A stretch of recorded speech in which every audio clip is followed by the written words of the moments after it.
देखिए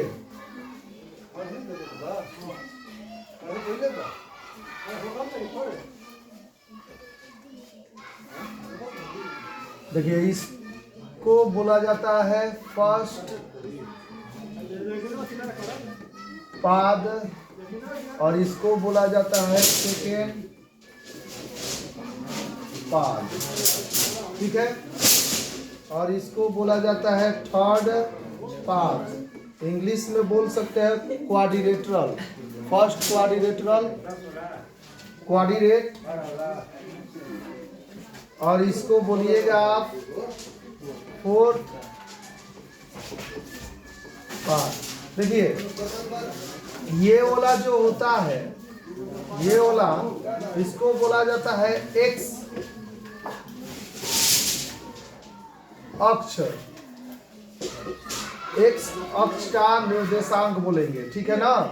एक्स अक्ष का निर्देशांक बोला जाएगा, ठीक है, निर्देशांक। और इसको बोलिएगा वाई अक्ष का निर्देशांक, ठीक है,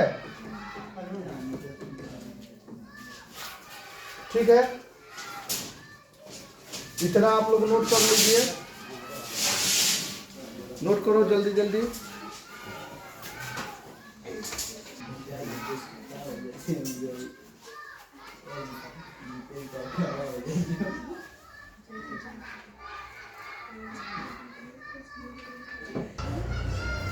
देखिए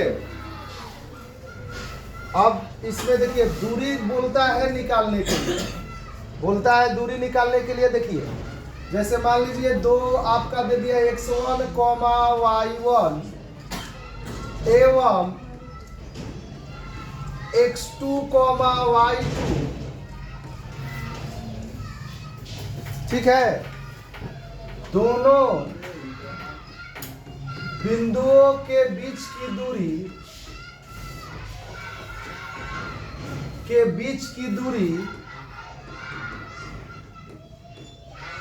बीच की दूरी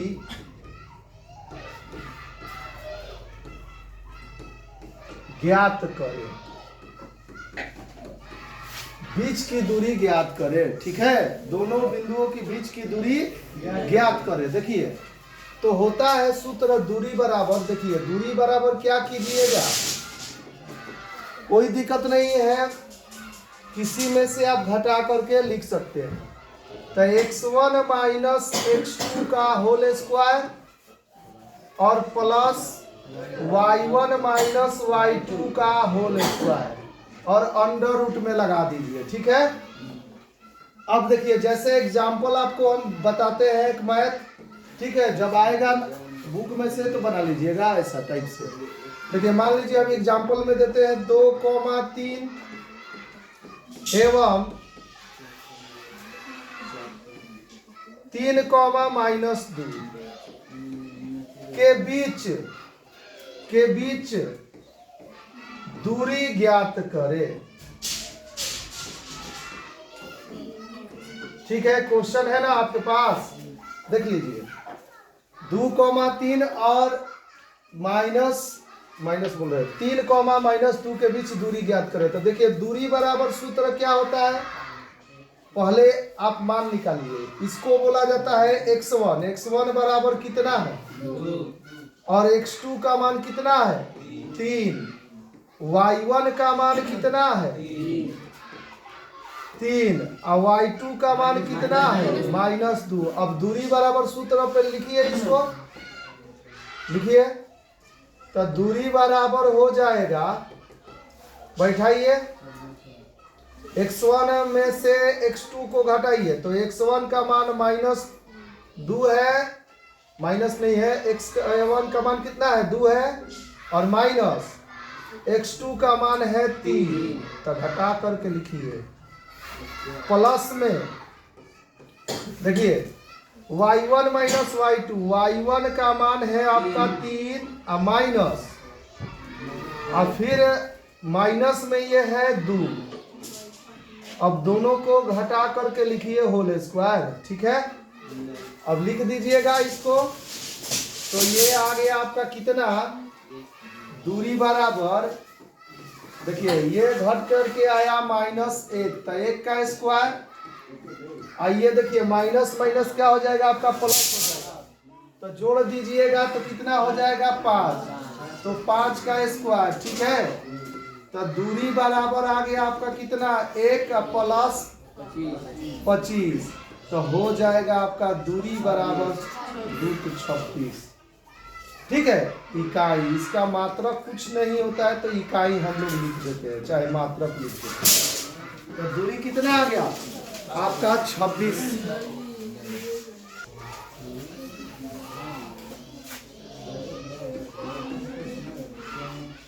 देखिए x1, y1 एवं x2, y2, ठीक है, दोनों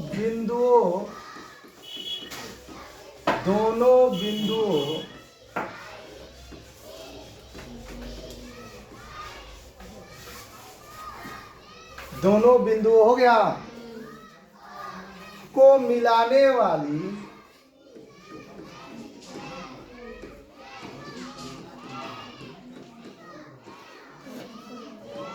रेखा का मध्य बिंदु ज्ञात करें। रेखा का मध्य बिंदु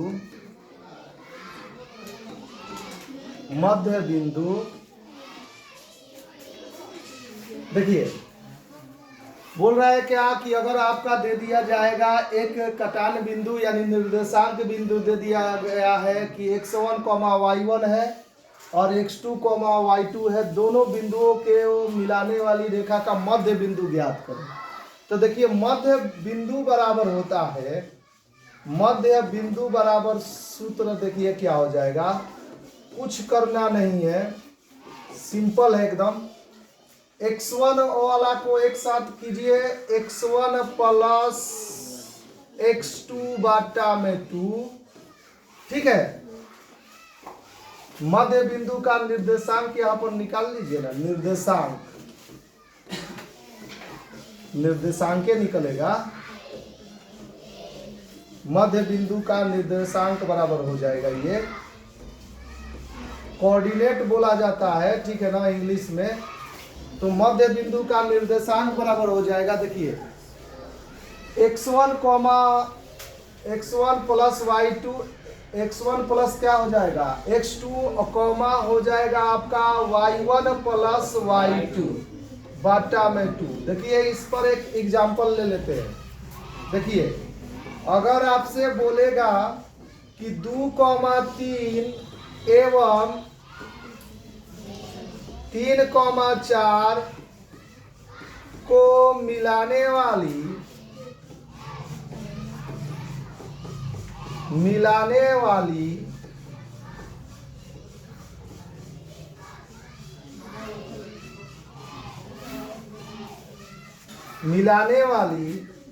रेखा का मध्य बिंदु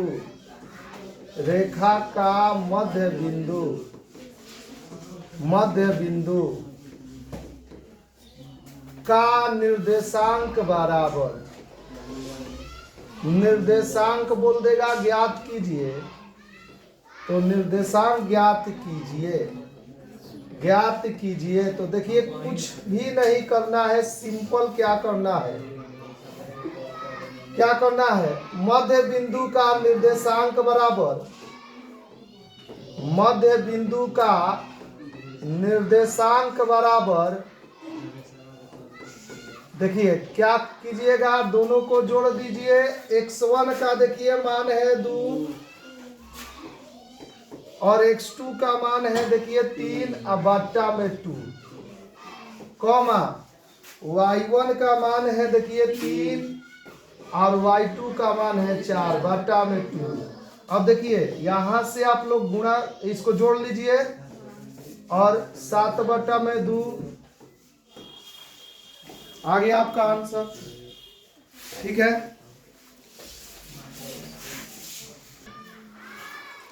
देखिए अगला देखिए समझिए, x1, y1 एवं x2 कॉमा y2 को मिलाने वाली रेखा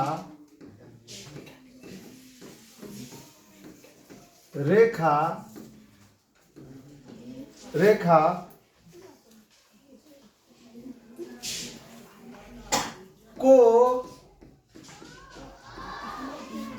m अनुपात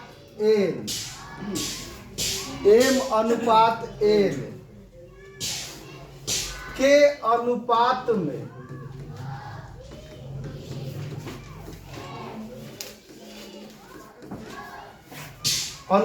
में अंतः रूप से विभाजित करती है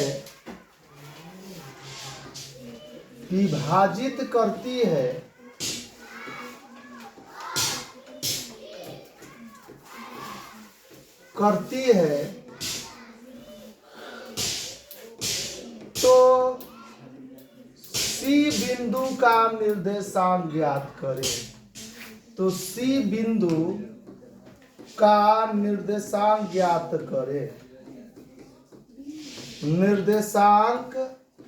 ज्ञात करें। देखिए ये बोल रहा है क्या कि देखिए समझिए, एक बिंदु x1, y1 का निर्देशांक है इस पर, और देखिए एक बिंदु है जो कि x2, y2 का निर्देशांक है। इन दोनों बिंदुओं को हम मिला देते हैं, ठीक है। तो एक बिंदु जो है कहीं पर आपका C है, ये C इतना दूर जो दूरी बच रहा है इसको m के रूप में विभाजित कर देती है, और ये जो बच रहा है आपका n के रूप में विभाजित कर देती है। मान लीजिए ये आपका है A और ये है आपका B। तो बोल रहा है क्या कि x1 y1 को मिलाने वाली x2, y2 मतलब ये दोनों को मिलाने वाली रेखा को m अनुपात n के अनुपात में अंतर रूप से विभाजित करती है। देखिए अंतर रूप से, देखिए ये बिंदु C जो है ये दोनों को अंतर रूप से विभाजित कर रही है, m और n को अंतर रूप से विभाजित कर रही है। तो इस बिंदु का बोल रहा है कि निर्देशांक क्या होगा। तो C बिंदु का निर्देशांक क्या होगा, देखिए बहुत सिंपल है। तो C बिंदु का निर्देशांक बराबर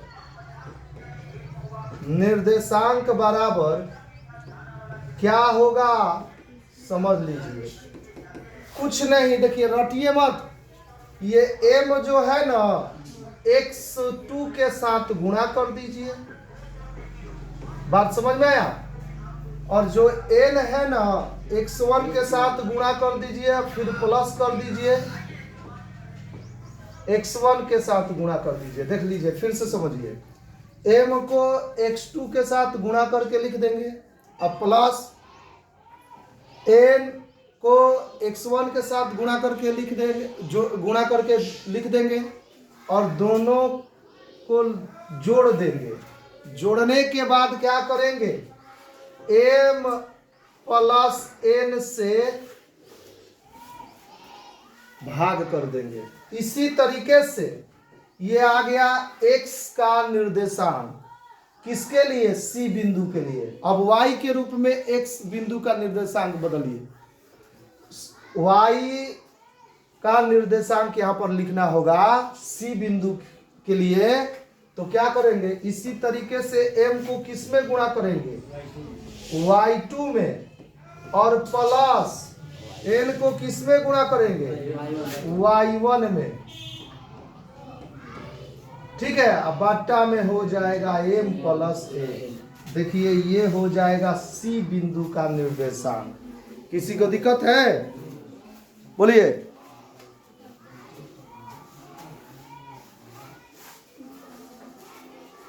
किसी को दिक्कत है बोलिए तो यहाँ पर नहीं ना। चलिए देखिए इस पे एक क्वेश्चन बनाते हैं। क्वेश्चन इस पे बनाइए।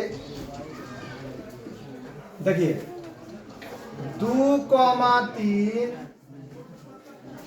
एवं बबुआ हलाना 3,4 को मिलाने वाली रेखा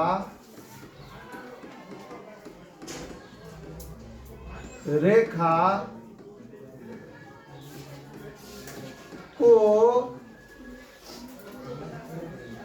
1:4 के अनुपात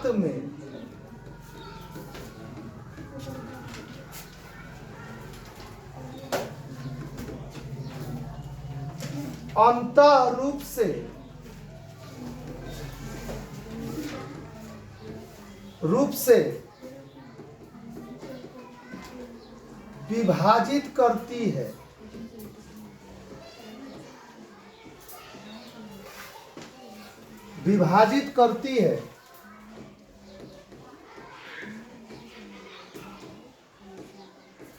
तो उस बिंदु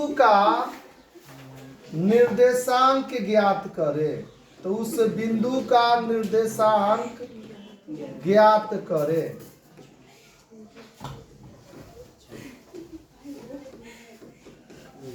देखिए क्या बोला है कि 2,3 3,4 को मिलाने वाली रेखा 1:4 के अनुपात में अंतः रूप से विभाजित करती है, ठीक ना। तो उस बिंदु का निर्देशांक ज्ञात करें जो अंतः रूप से विभाजित करती है। मतलब ये बोला क्या कि जो अंतः रूप से विभाजित करती है वो बिंदु, उस बिंदु का क्या निकालना है, निर्देशांक निकालना है। मतलब देखिए हम देखिए एक बात, ये देखिए ऐसे भी आपको लगा करके दे देगा ए और बी, मतलब ए का निर्देशांक कितना है, बी का निर्देशांक कितना है, और एक जो बिंदु है उसको 1:4 में क्या करती है, बांटती है। तो मान लीजिए कि हम एक ए का निर्देशांक 2,3 है और बी का निर्देशांक आपका है 3,4 है। तो बोला है कि जो एक बिंदु है इनको अंतः रूप से विभाजित करती है, वो भी कितना, 1:4 के रूप में। तो मान लीजिए ये वाला सी बिंदु है, इतना दूर 1 के रूप में बांट रही है, और ये वाला जो हिस्सा है आपका 4 के रूप में बांट रही है। तो हम निकाल लीजिए। तो सी का निर्देशांक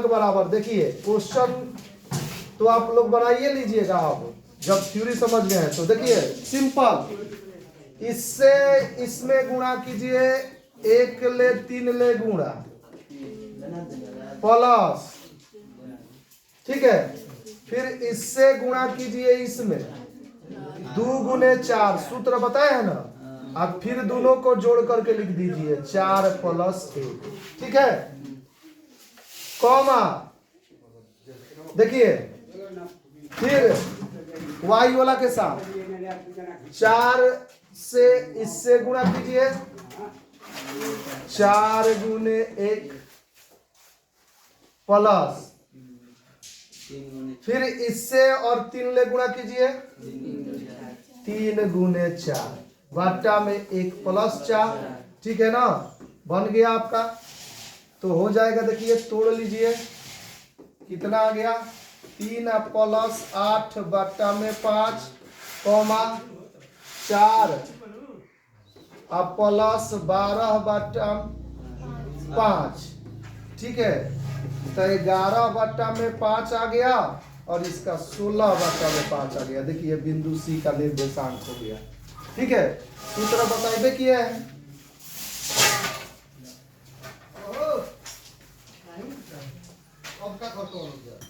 चलिए देखिए इसको मिटा देते हैं। अगला देखिए, अगला है थ्योरी, समझिए। देखिए x1, y1 x1 comma y1 comma x2 comma y2 एवं x3 कॉमा y3, ठीक है, क्रमशः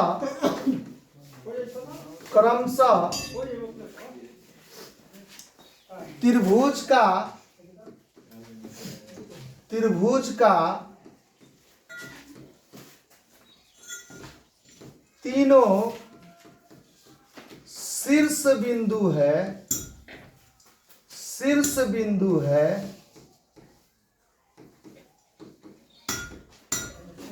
तो त्रिभुज का क्षेत्रफल ज्ञात करें। त्रिभुज का क्षेत्रफल ज्ञात करें, ठीक है, त्रिभुज का क्षेत्रफल ज्ञात करें। तो देखिए ये आपका, देखिए बाबू, ये वाला आपका क्या है, शीर्ष बिंदु है। इस शीर्ष बिंदु का हमने नाम दिया है x1 कॉमा y1। कोई जरूरी नहीं है कि यही होगा x1 कॉमा y1, किसी भी शीर्ष को मानिए। और दूसरे को हमने नाम दिया है x2 कॉमा y2 और तीसरे का नाम दिया है c x3 कॉमा y3 और इसका क्षेत्रफल हमने पूछा है। इसका क्षेत्रफल हमने पूछा है, तो क्षेत्रफल बराबर क्या लिखिएगा, त्रिभुज का क्षेत्रफल बराबर क्या लिखिएगा, त्रिभुज का क्षेत्रफल बराबर, देखिए कैसे निकाला जाता है, 1/2। यहां से समझिए, x1 जब निकालिएगा ना तो y2 माइनस y3 में से घटा दीजिए, और जब x2 लिखिएगा ना तो देखिए y3 में से y1 को घटा दीजिए। हम अभी समझा देते हैं, रटना नहीं है। और x3 जब लिखना है ना तो y1 में से y2 को घटा दीजिए। देखिए यही होता है सूत्र। देखिए देखा, यहां पर x1 है आपका, तो x1 है तो इसमें y1 आएगा और कोई दूसरा नहीं आएगा। तो देखिए जब x1 है ना तो 2 में से 3 को घटाइए, जब x2 है ना तो 3 में से 1 को घटाइए, और जब 3 है ना तो 1 में से 2 को घटाइए, ठीक है ना। अब यहां से एक और आपका देखिए 3 शीर्ष बिंदु दिए रहेंगे और तीनों शीर्ष बिंदु का जब क्षेत्रफल आपसे पूछेगा तो यहाँ पर रख दीजिएगा कि x1 का इतना मान होगा, y1 का इतना, y2 का इतना होगा, माइनस y3 का इतना मान होगा। अब एक और आपको बता दे, बहुत अच्छा है, देखिए जब आपसे पूछा जाएगा, समझिए, जब आपसे पूछा जाएगा कि x1 comma y1 x2 comma y2 एवं x3 कॉमा y3 तीनों संरेख बिंदु है। संरेख बिंदु है। संरेख मतलब होता है बिंदु है। संरेख मतलब होता है कि एक ही रेखा पर तीनों जो आए हैं एक ही रेखा पर आए हैं। देखिए समझिए, तीनों जो आए हैं एक ही रेखा पर आए हैं, ठीक है ना। तो जब तीनों एक ही रेखा पर आ जाएगा तो बताइए ये त्रिभुज बनेगा? तो त्रिभुज नहीं बनेगा तो त्रिभुज का क्षेत्रफल क्या होगा? त्रिभुज का क्षेत्रफल क्या होगा बोलो? 0 होगा। जब तीनों किसी बिंदु, जब किसी निर्देशांक का तीनों बिंदु एक ही तल पे आ जाए, मतलब एक ही रेखा पे आ जाए, एक ही समतल पे आ जाए, तो उस त्रिभुज का क्षेत्रफल क्या होगा? 0 होगा। तो जब भी बोलेगा आपसे कि ये तीनों संरेख बिंदु है तो इसका क्षेत्रफल क्या होता है? शून्य होता है। अब आपसे देखिए साबित करने के लिए भी आएगा, तो सिद्ध कीजिए कि ये तीनों बिंदु संरेख है कि नहीं। तो क्या कीजिएगा कि पहले क्षेत्रफल निकालिएगा, और जब क्षेत्रफल निकालिएगा तो अगर शून्य आ जाएगा तो बोलिएगा कि ये बिंदु जो है संरेख है। तो आपसे इस टाइप से भी क्वेश्चन बुक में दिया गया। जितना हम थ्योरी बता रहे हैं उस थ्योरी पे लगभग 80% आप बना सकते हैं। कुछ कुछ टाइप का ऐसा क्वेश्चन है कि जो कि हम बताएंगे, ठीक है। चलिए सुनिए, एक लास्ट आपका थ्योरी है, सुनिए। देखिए अगर आपसे बोल दिया, देखिए x1 y1 दे दिया, एक कॉमा x2 y2 दे दिया, एवं x3 y3 दे दिया, का यहां पर लिख लो, ये तीनों त्रिभुज के शीर्ष बिंदु है, त्रिभुज के शीर्ष बिंदु है, शीर्ष बिंदु है,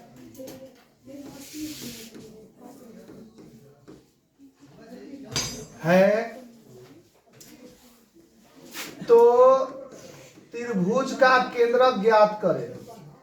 तो त्रिभुज का केंद्रक ज्ञात करें,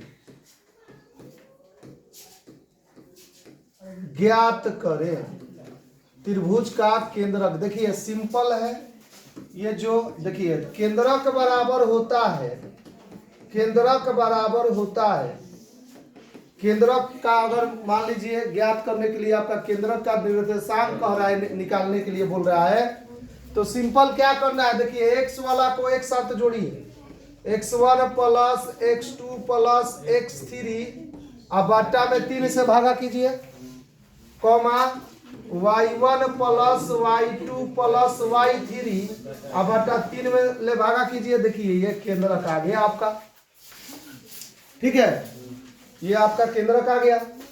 अब निकाल सकते हैं, केंद्रक का निर्देशांक निकल गया।